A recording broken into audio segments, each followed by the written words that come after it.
Oke, kita lanjut lagi ya guys. Di sini kita kemarin udah belajar semuanya nih, semua metode ya. Get, post, put page, sama delete ya. Cuman kita belum menggunakan feature builder nih guys. Jadi kita akan coba dulu nih ya. Teman-teman di sini kita belajar tentang feature builder. Apa itu feature builder ya? Jadi di sini kan kalau misalnya kita kemarin kan kita belum ada data. Terus kita mau nge-get dulu, klik ini dulu baru dia dapat nih datanya. Nah, kita nggak mau, kita maunya ketika dia dibuka aplikasinya, dia langsung nge-get nih banyak data-data user gitu ya ceritanya. Jadi mungkin teman-teman perlu install dulu nih package HTTP-nya ya, siapin dulu package HTTP-nya. Kemudian kita coba dari ulang aja deh ya, semuanya kita dari ulang, kita biar lebih familiar lagi. Material dan pertama, kemudian kita import HTTP-nya. Sorry, import HTTP ini sebagai apa? HTTP sih. Biasanya saya HTTP gini. Nah, kemudian kita pasang main function ya. Kita menjalankan suatu aplikasi namanya my app gini. Simple aja. Kemudian kita buat material app-nya. Kita pasang my app dulu. Di sini return-nya material app. Terus home-nya kita pasang home page. Kita pecah aja ya. Oke, home page kita udah jadi. Tinggal kita bikin kelas STL aja ya. Kita coba pasang STL dulu, stateless ya. Kita buat namanya homepage dan kita butuh scaffold yang mana kita pasang app bar kosong atau kita kasih title dengan judul ini materi tentang feature builder. Nah, kita save, nanti hasil akan seperti ini. Apa itu feature builder ya? Jadi, selama ini kita akan menjalankan suatu fungsi ya. Itu kalau misalnya kita klik, contoh di badinya nih. Di badinya kita punya center ya, tengah-tengah. Di tengah-tengahnya ada button, misalnya elevate button gini, elevate button, kita on press. Terus childnya itu ada sebuah teks gini. Kita pasang aja klik gitu, misalnya kayak gini. Jadi, kalau misalnya ini diklik baru dia ngejalanin suatu fungsi ya, entah ini mau nge-get API ya, bisa juga di sini get data dari URL API itu bisa ya. Jadi ini harus diklik dulu baru dieksekusi ya, baru dieksekusi. Gimana caranya kalau misalnya kita masuk ke suatu page ya, suatu halaman tapi dia langsung nge-get datanya secara otomatis tanpa kita harus ngeklik gitu ya, tanpa harus ngeklik. Contoh dulu deh, kita pakai yang kliknya dulu. Kita buat dia asinkronus, kemudian get data URL API. Mungkin kita akan mengambil seluruh user ya yang ada di database regress in. Mungkin kita buka dulu Safari atau Google Chrome teman-teman.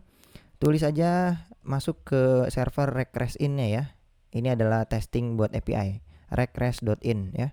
Kita akan mengambil seluruh user nih, list user nih kayak gini ya. Jadi kita nanti dapat nih user 1, user 2 dan seterusnya. Ini banyak nih datanya, ada banyak user nih. Ada yang namanya Michael, Lindsay ya gitu, dan banyak nih teman-teman ya. Tobias dan seterusnya ya. Mungkin ini kita akan pasang ini URL-nya ya. Kita dapat data-datanya ini semua. URL-nya ini dia mecah jadi page 1, page 2, page 3 dan seterusnya ya. Jadi di sini kalau kita masuk ke page 1 ya dapatnya ini nih, si ID yang pertama nih, si George dulu nih. Ya datanya itu ada si George, terus ada yang kedua itu ada si Janet, ada Emma, ada Eve, Charles dan seterusnya. Kalau di page kedua dia dapat si Michael, Lindsay. Nah, ini data-datanya kan beda ya. Tergantung page-nya. Kalau misalnya kita pasang page 3 mungkin datanya kosong ya, nggak ada nih page 3, berarti habis ya. Database-nya cuma ada sampai 1 page. Atau kita mau pasang kayak gini. Nah, ini sebenarnya ini page 1 ya, tanpa kita pasang page-nya gitu. Ini kan cuman query tambahan ya, parameter tambahan. Kita mau ke page berapa. Ini bagi si database-nya dia udah nyiapin nih, kita mau nerima parameter page berapa gitu. Cuman kita nggak usah pakai page, atau kita mau pakai ngambil yang page 1 aja. Ini sama aja, secara default page-nya page 1 ya. Page 1 nih. URL ini kita page-nya page 1. Nah, mungkin kita akan ambil URL ini. Ini kita copy aja dulu ya. Ini page 1, kita paste di sini ya. Ini adalah URL kita. kita buat responnya dulu, kita simpen ke dalam respons. Kemudian kita tungguin dulu ya dari http titik get datanya. URL-nya kita butuh yuri.parse ya. Kita mengubah string ke bentuk yuri seperti ini. Simple aja kayak gini. Nah, kalau teman-teman mau cek di sini, kita coba print si response body-nya ya. Kita coba cek nih hasilnya dapat apa enggak. Kalau kita buka di bug console di sini ya. Kita coba geser dulu ke sini ya. Kita clear. Di sini kalau kita klik apakah dia dapat? Nah, ini dapat nih data-datanya semuanya ini ya. Nah, cuman kita mau ambil yang bagian datanya aja nih. Kalau teman-teman cek di sini di regress in, coba kita cek lagi. Dia tipenya bagaimana nih? Nih bentuknya akan seperti ini ya. Datanya bakalan dapat kayak gini nih. Oke. Nah, cuman kita nggak mau ngambil page ya, per page ini nggak usah ya. Mungkin kita ambil langsung datanya aja dan kita langsung dapat list ya, dapat list of user. Nah, ini nih, kita mau ngambil datanya aja. Bisa nih. Berarti yang harus kita lakukan adalah kita harus ngebuat variabel datanya dulu ya. Data di sini berarti kita ubah dulu JSON, kita enter titik decode dari si response body ya. Ini kita decode dulu. Nah, tapi kita mau ambil cuma datanya aja. Nih, cuma data ya. Jadi kita masuk ke dalam mapping data ini. Oke. Jadi ini kita ambil dia berupa mapping ya. String, dynamic. Nah, kalau udah berupa mapping, ya ini kita kurang-kurangin dulu. Nah, ini udah berupa mapping nih sekarang. Nah, kita ambil yang bagian datanya. Nah, kalau udah bagian data itu tipenya apa? List ya. Data itu tipenya list nih. Tipenya list dari dalamnya itu adalah sebuah mapping lagi ya, string sama dynamic nih. Berarti kita tinggal pasang di sini adalah list, datanya ini berupa list dari di dalamnya itu ada mapping string dynamic. Nah, kayak gini. Jadi datanya ini berupa list ya. Kalau kita coba copy, paste ini sini, datanya aja, kita save. Ini kita coba restart. Kemudian ini kita klik, dapat nggak datanya? Nah, apa nih? List dynamic. Oh, not subtype ini. Jadi tipenya itu kita dapat data ini sebagai list dynamic. Jadi kalau teman-teman pasang list of mapping ini tentu beda ya. Kalau mau pasang list mapping, sebenarnya kita perlu inisial lagi di sini sebagai mapping string dynamic. Nah, ini ya. Sebagai list of mapping string dynamic. Nah, mungkin kita pasang kayak gini. Jadi dia ngedeteknya bahwa list ini adalah list dynamic ya, karena dia nggak langsung bisa langsung dapat nih tipe datanya, error gitu. Jadi kita perlu definisiin dulu sebagai siapa nih, sebagai list dynamic, mapping dynamic. Apakah kayak gini bisa? Ya kita coba dulu ya. Kita tes di bug console, kita coba restart. Oke, kita klik. Tetap ya, tetap berarti dia nggak mau ya. Kalau misalnya dia dynamic, ya udah nggak apa-apa. Kita tetap buat dia list dynamic aja. Kayak gini, list dynamic ya, list dynamic kayak gini, tipe datanya. Berarti ini kita nggak perlu lagi. Nah, kalau udah list dynamic, kita print datanya ini udah bisa nih, tapi ini tipenya masih dynamic. Nah, nanti kita perlu mengubah dia ke bentuk ininya aja, mappingnya. Coba kita cek dulu apakah dapat datanya. Kita klik. Nah, ini udah dapat nih datanya. Ternyata nggak bisa diubah lagi di dalamnya itu, nggak bisa diubah ke bentuk mapping ya. Tapi dia biarin aja dalam bentuk dynamic. Nah, kalau misalnya data ini udah kita ambil, kita mau ambil data yang pertama aja, list yang pertama, bisa nggak? Bisa. Kalau misalnya ini kita coba buka lagi tadi di bug console-nya. Ini kita mau ambil ID yang pertama aja, datanya si George ya. Kalau kita pasang kayak gini, berarti kalau kita clear ini, kita klik dia, dapat cuma si George saja. Nah, baru di dalam sini kita mau pasang dia sebagai mapping. Nah, ini baru kita pasang kayak gini ya. As mapping string dynamic. Jadi biarin aja yang tadi dynamic, list dynamic, tapi kita buat kayak gini per datanya ya. Per datanya. Ya. Kalau teman-teman mau looping boleh, misalnya kayak gini. Kan kita udah punya banyak listnya ya. Coba kita looping ya. Kita menggunakan data titik for each ya, for each ya. Nah, kita bisa ngelooping si elemen ini. Elemen ini kita definisiin sebagai mapping sekarang ya. string dynamic. Nah, kayak gini. Mungkin ini bakalan error ya. Dia tipenya apa nih? Coba kita pasang kayak gini. Elemen sebagai mapping. Oh, nggak bisa. Jadi ini elemen ini adalah sebuah dynamic. Coba kita pasang di sini tipe data ya. Kita masukin ke dalam data user misalnya kayak gini. Atau enggak user sama dengan elemen gitu. Nah, ini bisa nih kayak gini ya. Coba kita print sekarang di usernya. Oke, kita coba save. Kita clear. Kita klik dia. Nah, ini udah dapet nih. Jadi per elemen ini user ini udah tipenya mapping string dynamic ya. Jadi kita pasang ke dalam ini user, ini kita udah bisa ambil emailnya. Kalau kita mau ngeprint emailnya aja bisa nih. Email berarti dari seluruh user kita cuman ngeprint emailnya aja.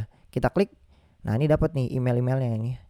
Kalau teman-teman mau first name-nya boleh first name.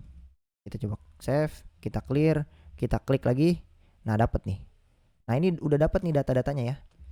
Nah, sekarang PR-nya adalah kita mau ngeget seluruh data ini tanpa kita klik ya. Tanpa kita klik kita tetap langsung dapat. Gimana caranya? Ya, gimana caranya? Mungkin body ini kita akan hapus dulu ya. Jadi, idenya adalah kita akan buat body, kita buat list view ya. List view ya, dimana anak-anaknya itu nanti adalah data-datanya, ada namanya, emailnya dan seterusnya ya.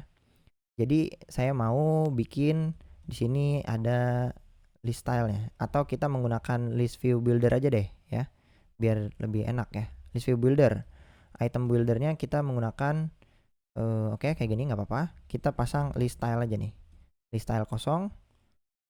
Kita butuh satu buah item count, misalnya kita pasang 5 aja. Di dalam list stylenya coba kita pasang leading, ini kita pasang image titik network ya. Coba network dulu ya. Atau kita pasang circle avatar, misal kayak gini. Kita save. Nah, nanti ada 5 nih. Idenya seperti ini. Ini bisa di scroll ya. Nah, mungkin kita bisa pasang title. Nih di sini ada teks ya. Misalnya di sini nama lengkapnya gitu. Nah, ini nama lengkapnya. Mungkin kita bisa kasih subtitle juga. Kita kasih subtitle ya. Title misalnya ini adalah email. Misal kayak gini. Ini adalah emailnya @gmail.com misalnya kayak gini. Nah, data-data ini ketika kita reload ya, itu langsung secara otomatis mengambil data-datanya tanpa kita klik buat nge-get data. Nah, itu gimana caranya ya? Jadi caranya adalah si list view ini kita perlu bungkus dia, klik kanan, kita refactor, kita bungkus dia dengan sebuah builder ya. Tapi kita ganti builder ini, kita menggunakan future builder. Nah, ini. Nah, kalau kita menggunakan future builder, di sini kita perlu menambahkan suatu fungsi feature-nya. Sini ya. Feature-nya di sini. Kita perlu fungsi feature-nya. Jadi di sini kita bisa pasang fungsi feature-nya, atau kita pasang kayak gini aja deh. Feature fungsinya, nama fungsinya adalah get data. Get all user deh. Get all user misal kayak gini. Ini tipenya feature ya. Kita buat dia asinkronus dan kita pasang kayak gini. Get all user kita pasang di sini. Ya, kita jalanin nih fungsi feature-nya karena dia butuhnya tipe data yang feature. Jadi kita perlu feature di sini. Oke? Nah, sekarang PR-nya adalah si builder ini kalau menggunakan feature builder, dia butuh satu parameter lagi, ada yang namanya snapshot ya. Apa itu snapshot?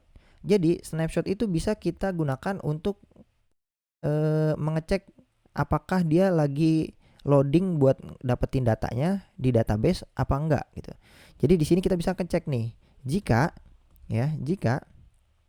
snapshot titik koneksinya ya, connection state titik waiting, maksudnya dia kalau lagi nungguin data ambil dari server, kan tergantung internet ya, tergantung temen-temen internetnya nge-lag apa enggak.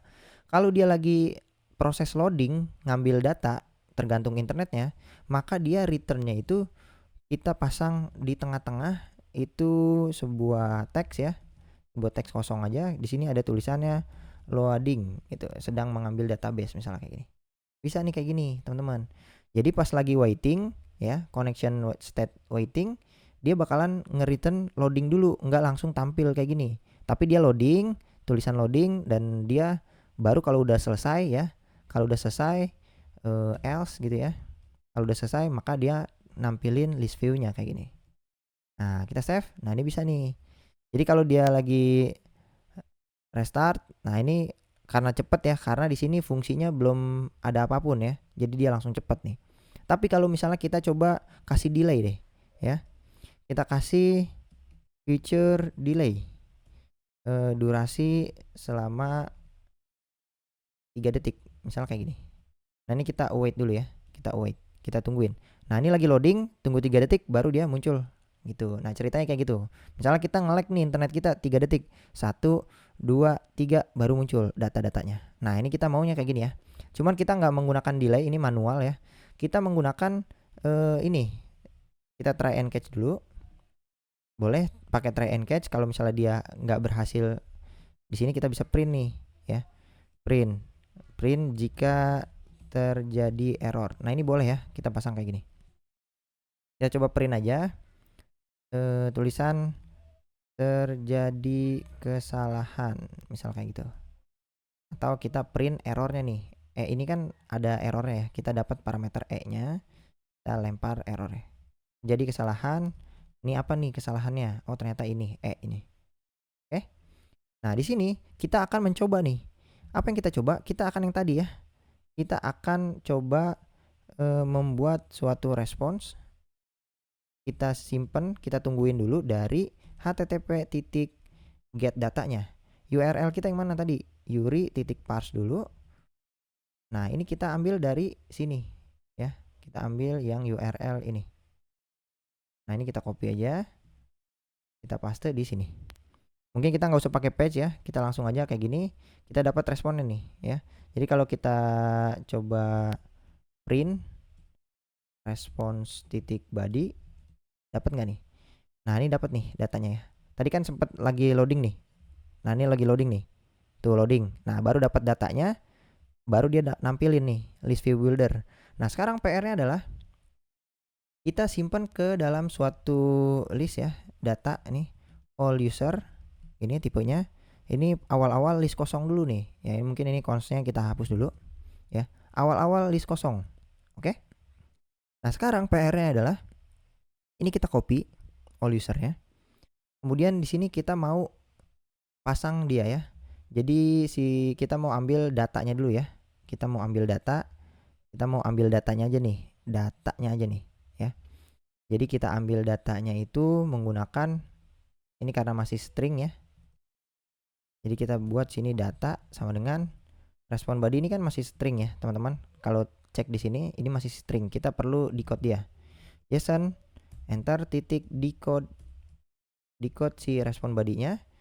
Kita definisiin sebagai mapping dulu dynamic, baru kita ambil si datanya ya, key data. Nah, ini sebagai list dynamic nih, sebagai list dynamic. Nah, ini baru data-datanya ya. Nah, sekarang PR-nya adalah dari list ini kita mau tipenya ini kan list of mapping string dynamic ya, tipenya nih. Tipe di dalamnya nanti bakalan ada mapping kayak gini. Bla bla bla. Terus dia titik 2 bla bla bla gitu. Dynamic tapi di sini ya. Ini stringnya, tipenya string. Yang ininya dynamic, bisa integer, bisa text gitu. Dan ini dalamnya kok nanti bakalan kita masukin ya. All user ini tinggal kita looping nih si data ini kan, tapi tadi kan kita udah dapat nih berapa banyak datanya di sini ya. Data yang terjadi adalah kita tinggal pasang for each ya. Kita looping setiap elemennya. Nah, setiap elemen ini itu tipenya kan mapping ya. Nah, kita tinggal tambahin ke dalam all user titik add ya. Kita tambahin value-nya ke dalam sini. Itu value element. Nah, udah deh. Jadi kita udah menambahkan data ke dalam sini all user. Nah, sekarang PR-nya adalah kita coba print all usernya sekarang. Print all user. Apakah dia dapat apa enggak nih? Kita coba save. Kalau ini kita restart, oke, lagi loading. Nah, ini dapat nih. Ini adalah ngeprint dari semua user nih. All user kita udah tipenya datanya nih, banyak data nih. Nah, sekarang PR-nya adalah karena all user ini udah ada, kita berarti tinggal di sini berapa banyaknya kita ambil dari all user titik length berapa banyaknya ya. Kemudian di sini kita tinggal ambil all user ya, karena kita udah punya indeks di sini. Kita tinggal pasang nama lengkapnya. Berarti di sini kita pasang kayak gini, all user dari indeks yang sekarang kita ambil bagian first name ya. First name. Nah, ini first name nih. First name sama last name.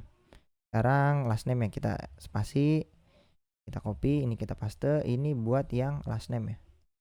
Last name. Kalau ini kita ambil lagi juga, ini buat yang email ya. Ini buat email. Oke, ini udah semua. Kalau ini kita save, nanti loading, nah kita dapat nih George, Janet dan lain sebagainya. Nah, mungkin ini ada foto profile lah. Kita dapat nih, di sini ada suatu avatar. Kalau ini kita buka, kita dapat nih ya avatarnya dia nih ya. Mungkin kita akan bisa pakai dia ya. Kita pakai si avatar ini. Idenya adalah di leadingnya ini kita butuh image background ya, background image. Kita bisa menggunakan image provider, di sini pasang network image aja. Karena di sini kita udah all user indexnya kita udah menggunakan yang URL nih. Avatar di sini, avatar. Save. Nanti dia dapat avatarnya. Tuh. Mungkin kalau misalnya ini kita restart ya, tanpa kita klik dia lagi loading, nge-get data secara otomatis dapat datanya. Gitu teman-teman ya. Nah, mungkin kalau misalnya ini kan circle avatarnya warna biru ya, kalau belum dapat nih warna biru, mungkin kita akan warna abu-abu aja ya. Bisa. Itu kita kasih color aja. Itu kita kasih color gray 300 mungkin ya. Nah, kalau gray 300 ini kita save. Nanti dia bakal loading dan dia dapat. Nih kita coba restart tanpa kita klik ya. Kita menggunakan feature builder. Nah, ini dapat nih. Nah, kayak gitu, teman-teman. Ini adalah penggunaan feature builder ya, teman-teman. Jadi lebih apa ya? Feature builder itu bisa teman-teman gunakan ketika teman-teman mau nge-get suatu data menggunakan API tanpa diklik ya, tanpa user interaksi gitu, interaksi user. Jadi dia pas ngebuka page-nya langsung secara otomatis di build ya menggunakan feature builder dan kita tinggal panggil aja nih fungsi feature-nya di sini. Ya. Nah, kayak gini. Oke. Mungkin pembahasan feature builder sampai sini, kita next ke materi yang lebih advance lagi nih.